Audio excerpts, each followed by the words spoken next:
Hi there, and welcome back to the Energy Sector Heroes podcast. My name is Michelle Fraser, and every week I will speak with incredible people who share their lessons, experiences, and stories from their time spent in the energy sector. This week I am joined by Paul Fursey. Paul is globally experienced in the oil refining, where his focus is on process and personal safety, environmental and social governance. Paul, would you like to introduce yourself, please? Yeah, sure. No problem. Thank you for having me on. Paul Fursey. I'm the lead executive in the UK for Phillips 66 and the general manager of the Humber Refinery. I've got about 30 years now of experience in the industry. So appreciate you having me on the podcast. No, that's excellent. So how did you get started off in the energy sector? I guess it goes back to when I was growing up. As all teenagers do, you start thinking about what jobs you want, what careers you want, etc. I was living back then down near Southampton, near the Exxon Fawley refinery where my dad worked. And I guess that spawned an interest for me in the industry. And did briefly consider one or two other options, but ultimately decided fairly early on that I wanted to get into chemical engineering and get into, not necessarily the oil industry, but certainly an industry of this sort of scale and magnitude. And that kind of shaped the path for me. Okay, so what were your other choices then? I looked at other engineering options. So I studied chemical engineering at university. I did look at other engineering types. I even looked at forensic science at one point and then figured out that forensic scientists don't earn a lot of money and it seemed a bit too academic in a sense. And quickly went back off the idea, back onto chemical engineering as my chosen pathway. Okay, so do you enjoy chemical engineering? I do, and I did, and I say I did because I don't do much of it anymore.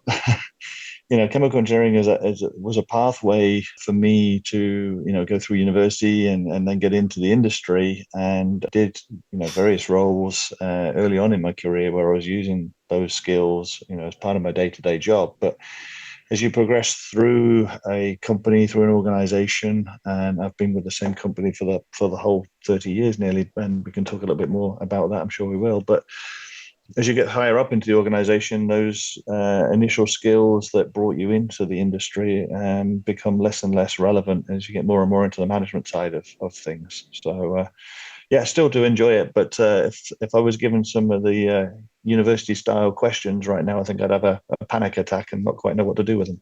Yeah. Okay, that sounds amazing. So, do you think that the higher up you go, the less technical knowledge that you use? Certainly for me, and it varies really because you can there's two pathways. You can either stay in a very technical pathway and you can get into leadership and senior leadership roles as a technical expert, or that happens certainly within our company as well. Or you can get more into the managerial side, and that's kind of the pathway that I chose to follow. And I was obviously supported and promoted within the company down that pathway. So I know enough and obviously use enough to be able to ask questions and challenge the organization, etc. But in terms of actually doing the day-to-day work in that space, it's not something I do anymore. But certainly enjoyed it as a pathway to get to where I am. Okay. So, did have you had any mentors during your career? I have not really anybody official, as it were. So when I first started, there was an individual who I kind of bonded with a little bit.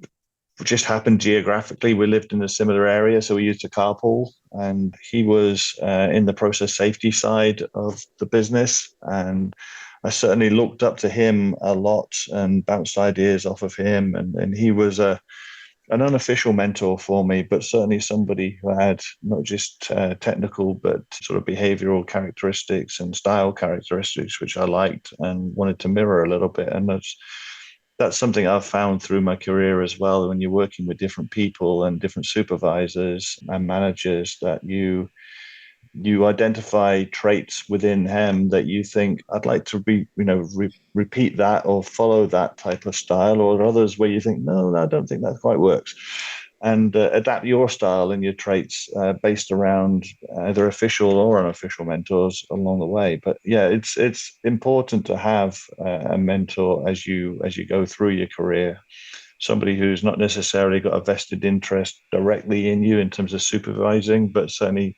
somebody who wants to help grow you and develop you into what they think you can achieve too. So yeah, it's good to have that type of person. So, what was the most important thing that you have taken with you throughout your career? That's a good question. I think being humble and recognizing that you don't know everything.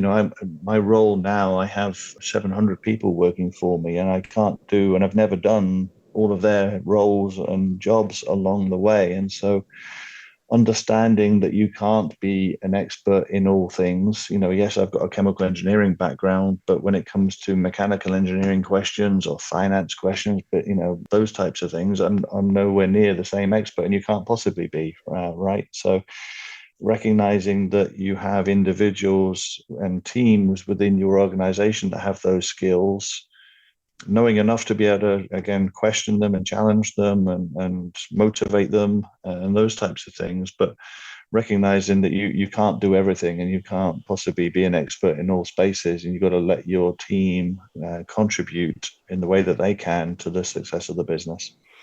Okay, that is invaluable advice as well.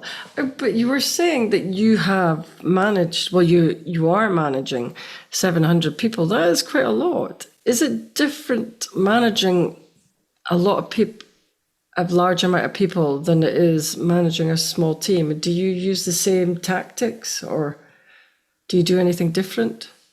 It is very different, actually. And so, as I think through, when I first got into supervising, first team I supervised was a small team of chemical engineers. Actually, I became what we call as a lead engineer, but basically a functional technical expert with 3 or 4 junior engineers working for me, like-minded type individuals, same type of background and experiences, early career engineers who I'd obviously been there and done that. And so that was one type of supervisory skill.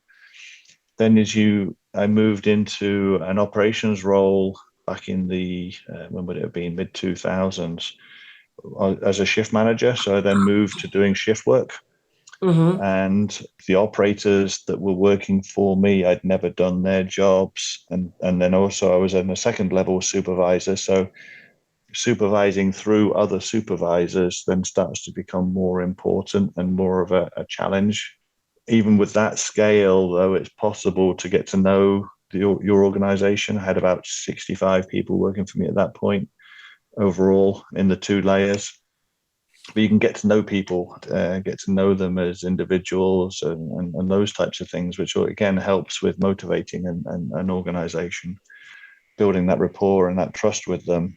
When you get to this level and you've got 4 or 5 layers below you, some of them working shifts, a good proportion working shifts, a lot of them not, very different backgrounds, very different experiences, very different stages in their career.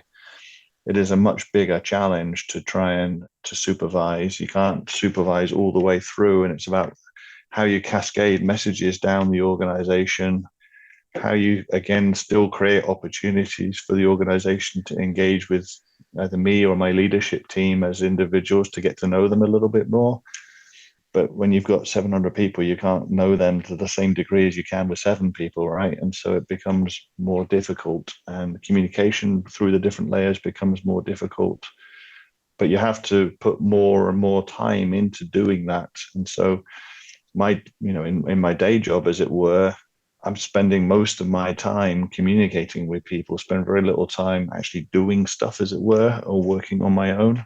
It's all about trying to build those relationships and do that communication, help the organization not just understand what we're trying to do, but why we're trying to do it, and those types of things. So it does become more difficult to supervise that size of an organization versus a small team. But then communication is such a lot of people would think that it's such an easy thing to do, but it isn't it?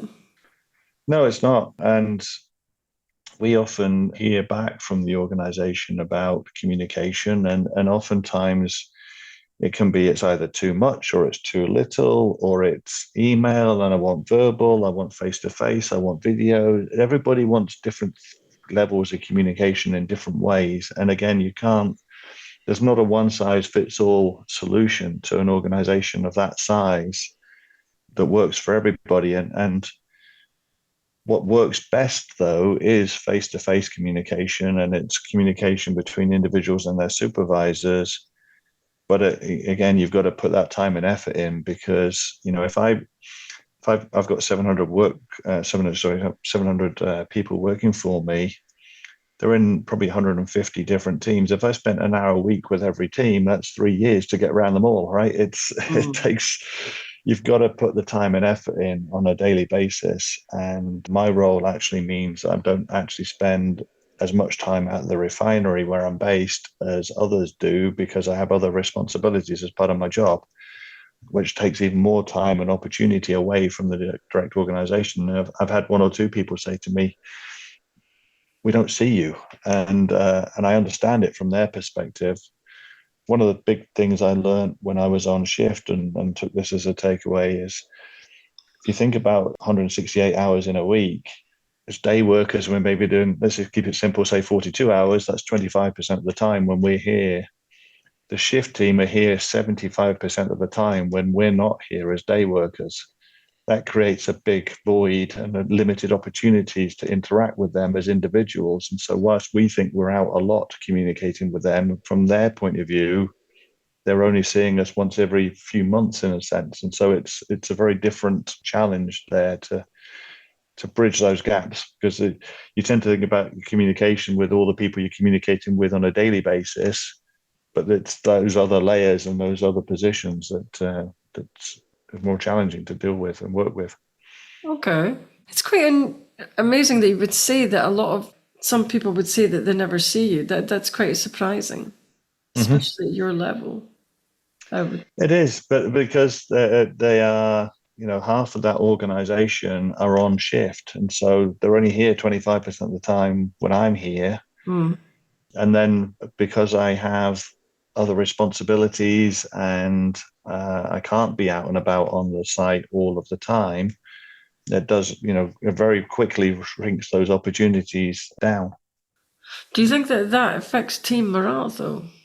It does do, yeah, and that's why I do try and put as much effort as I can as getting out and about and meeting with them. And some of my team are also, our site is actually slightly split up. We've got a main site that I'm based at. We've got 3 or 4 other splinter locations that are, they're all fairly close by, but driving distance. But it all adds to barriers to meeting with them.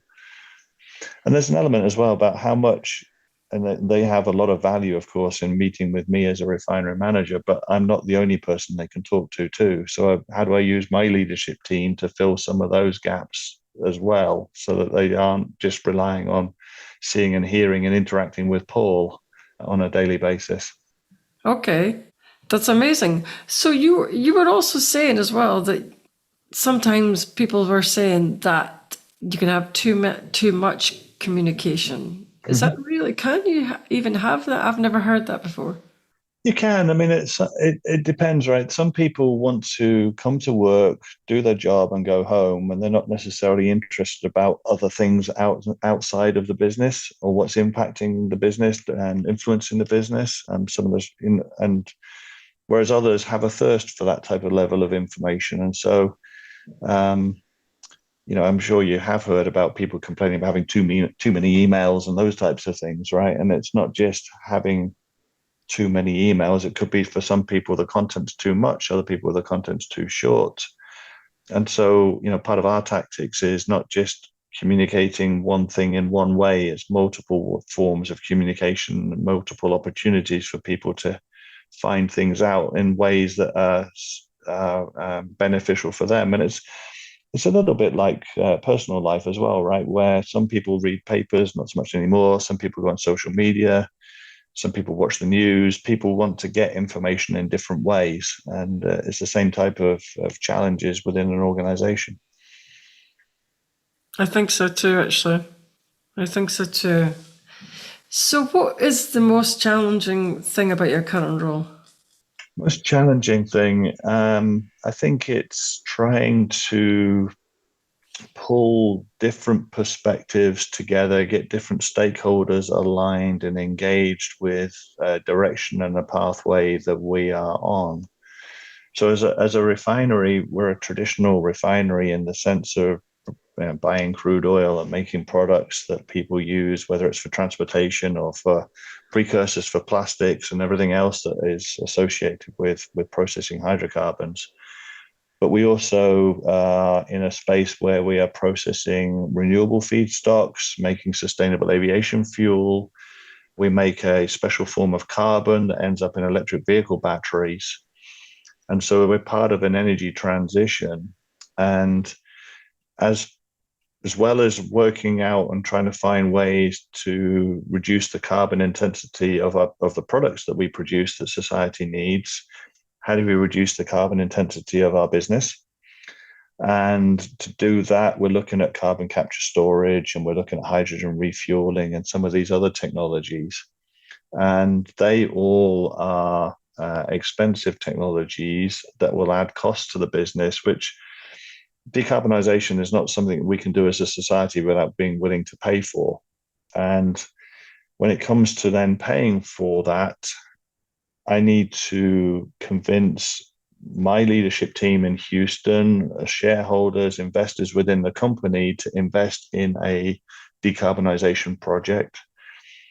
I need to convince government to help us with that same investment in that same project. And obviously, government's desire is different to a shareholder's desire around what that financial model may look like. But then also engage the local stakeholders, our partners, the community around what we're trying to do and why we're trying to do it, and have them on board because their interests and needs are different. They want to make sure that there's jobs here. They want to see how decarbonization can cause growth within the region. Rather than just being a defensive strategy for protecting jobs, how do we use decarbonization investment and government support for decarbonization to drive growth and jobs and opportunities within the region to help, just the whole overall economy of the region as well. Okay. So trying to pull all that together is not an easy challenge. It wouldn't be an easy, it wouldn't be, it would be quite difficult, I would think so. I think Yeah, so. and it takes a lot of time. So I often end up meeting with government departments, ministers, MPs. Obviously, not right now because of the election, but I spent a lot of time in that space, advocating for what we do, getting government interest in what we do, helping them understand what we do, our relevance, trying to influence policy as well in order to help them achieve their objectives. And one thing that people don't necessarily think about is net zero is something that the government's passed legislation for, but that government's legislated for it itself to deliver net zero. Well, government's not emitting carbon dioxide, it's the industry that's emitting carbon dioxide. So how does government on the back of that legislation incentivize industry to make those investments to do the decarbonization when those investments may not fit with what our shareholders want us to do with money? And so, yeah, it does take a lot of time. And as a consequence from that, as another reason why I'm not always at the refinery, because I may be down in London. I was down in London, for instance, yesterday, meeting with our trade association, talking about how they can help in this space too. Okay. So with the net zero, it is quite a controversial policy that the government has made. And I quite understand that we have due diligence to follow their policies as best we can. But is it difficult for the shareholders that they might not want to go down that route? It is, yes. And it depends, you have shareholders that firmly believe in it. And of course, there are shareholders that don't necessarily believe in that. And even with a big company like ours, I often talk about it in a way that try to articulate what an individual investor is thinking about. And it's almost like a dragon's den scenario. And you think about it, where as a company, we're asking investors to support us and to go down a certain pathway. And there are certain investors that will believe in investing in decarbonization and it being the right thing for us in the UK and the planet overall to do, and will be supportive of us spending money in that space, knowing that they'll be able to get a return in some shape or form from that investment.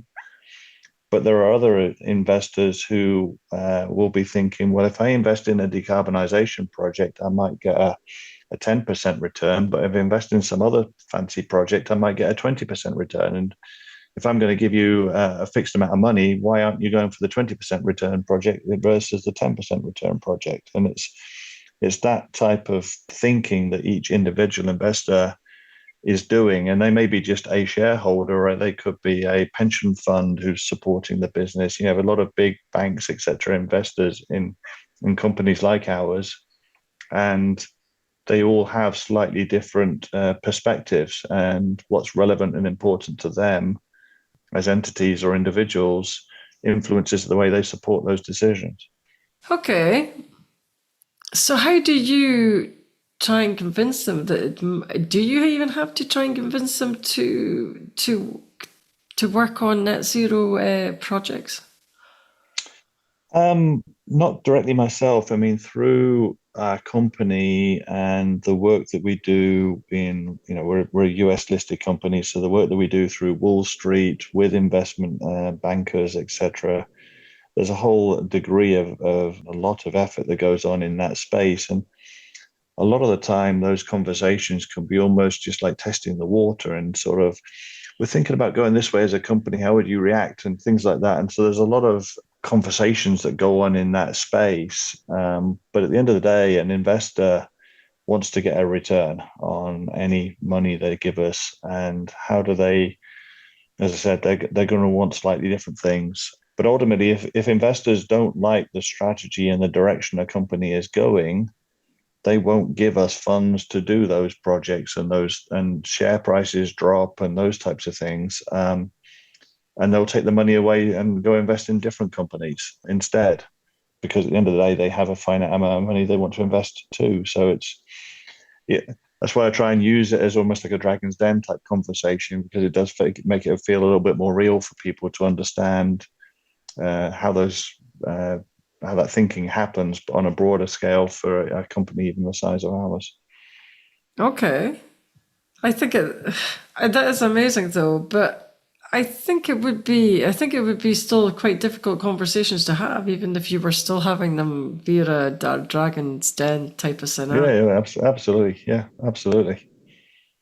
Yeah. And what the public don't necessarily understand, and that's probably not a very good way of saying it, but is that decarbonization is going to come at a cost, and either the taxpayer or the consumer will end up paying for it, because the way we use energy today, the way we provide energy to society, whether it's transportation fuels or precursors for everything else that they use, is a very cost efficient, cost effective way of providing that energy.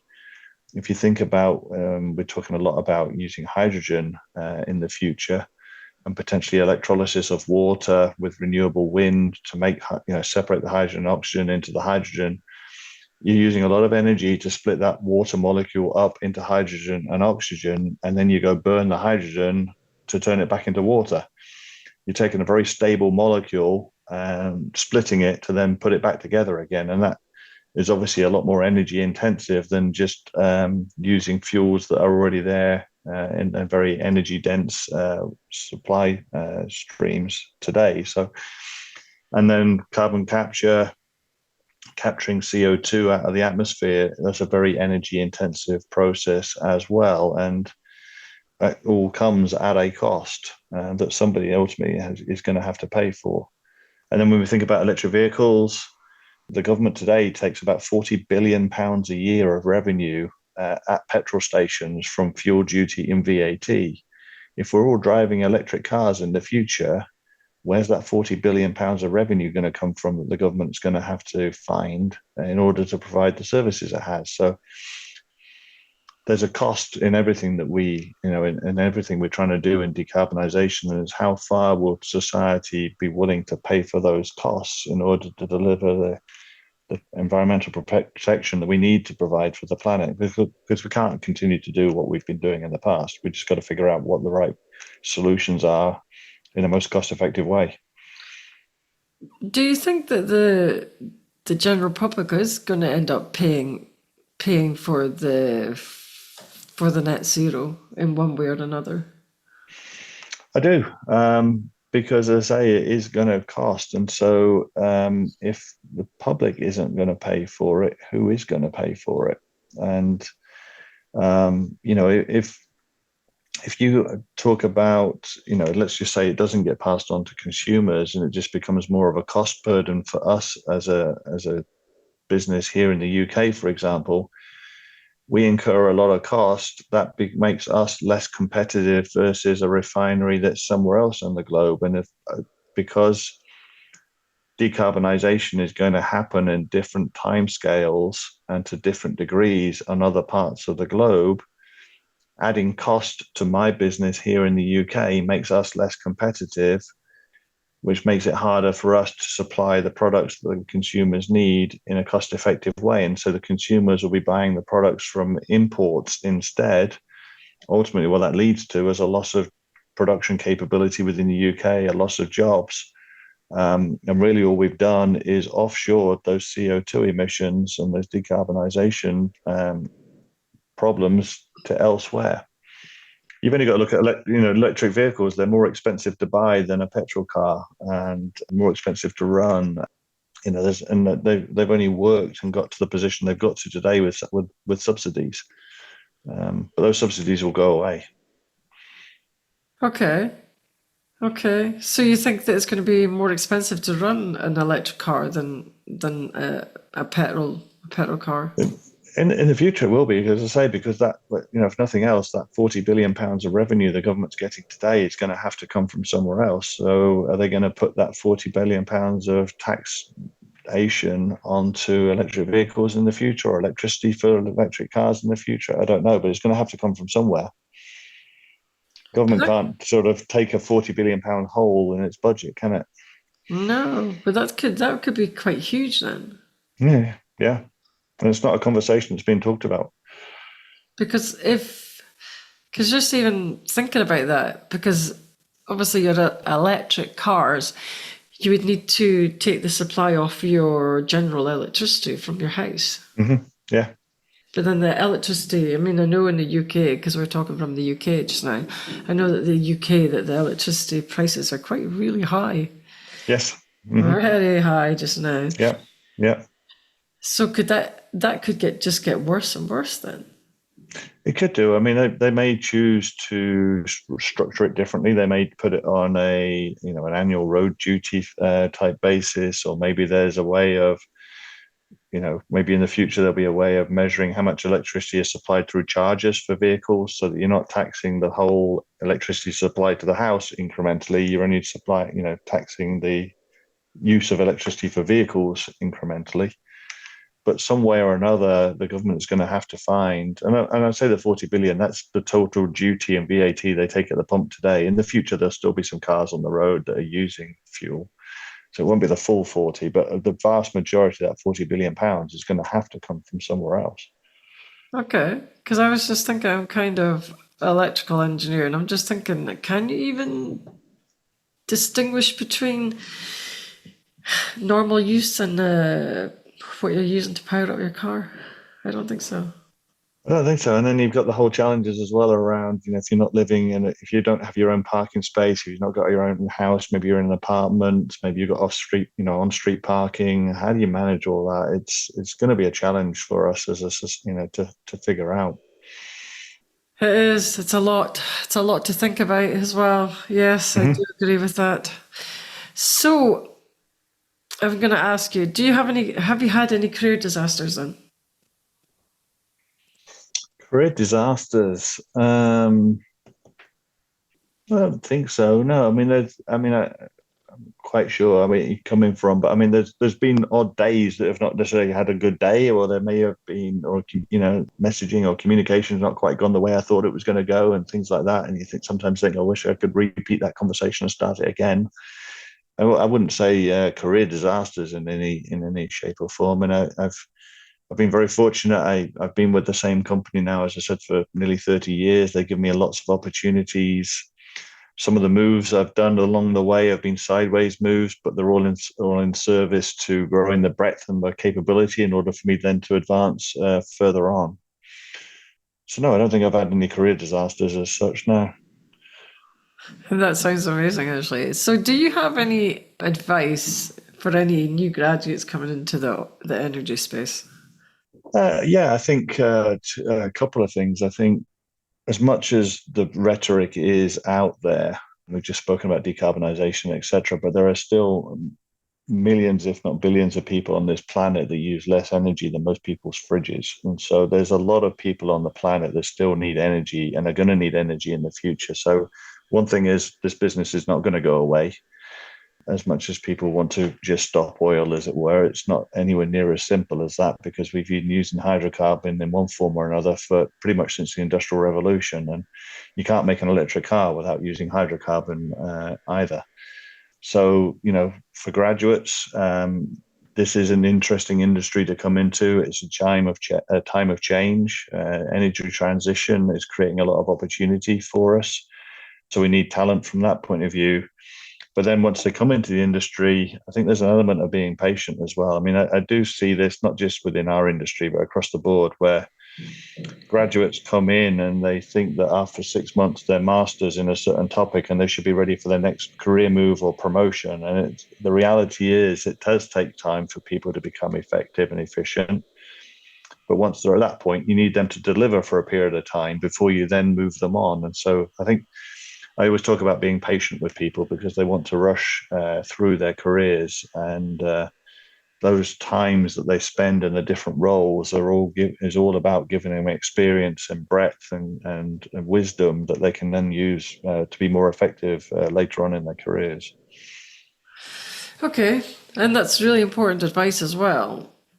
I just wondered, because you were saying before that you've been in the same company for 30 years. Mm-hmm. I mean, that's quite unheard of now.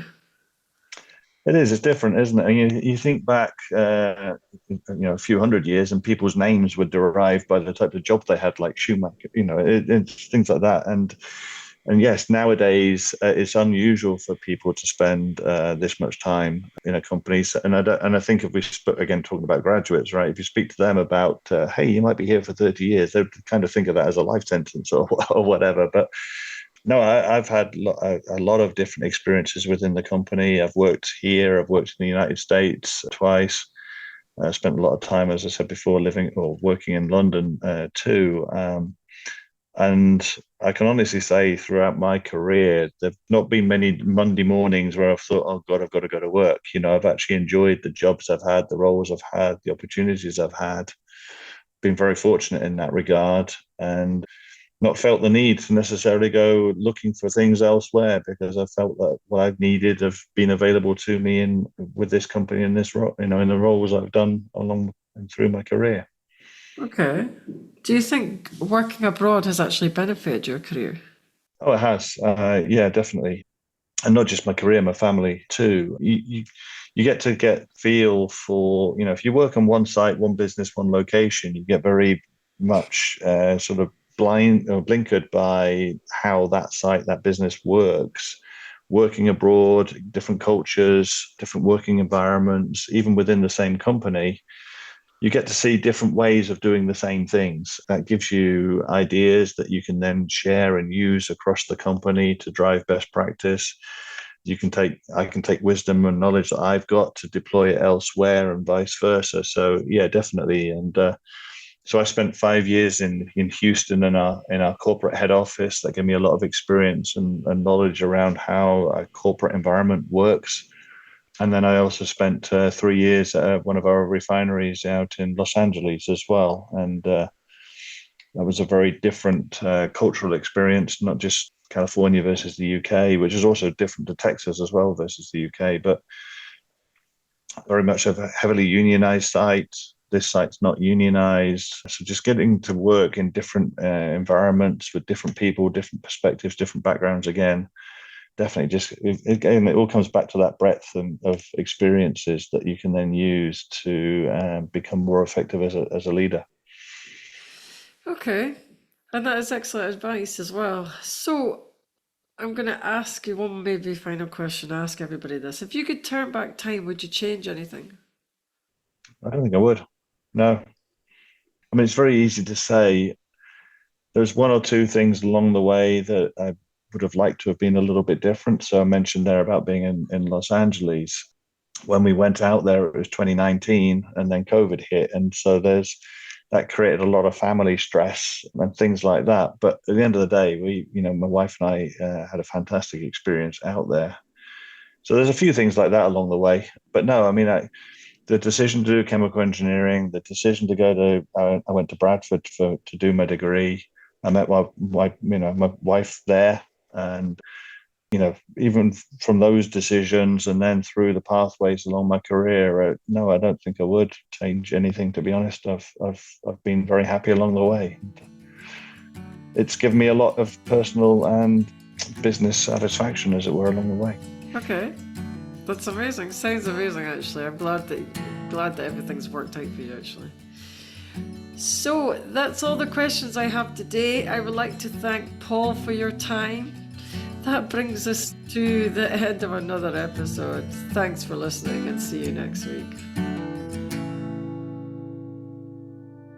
That brings us to the end of another episode. Thanks for listening. If you enjoyed the show, I'd like to gently encourage you to leave a 5-star rating wherever you listen to podcasts and share the show with another person. You can also follow me on LinkedIn or via my website, www.michellefraserconsultancy.com. Thanks again for listening, and see you next week.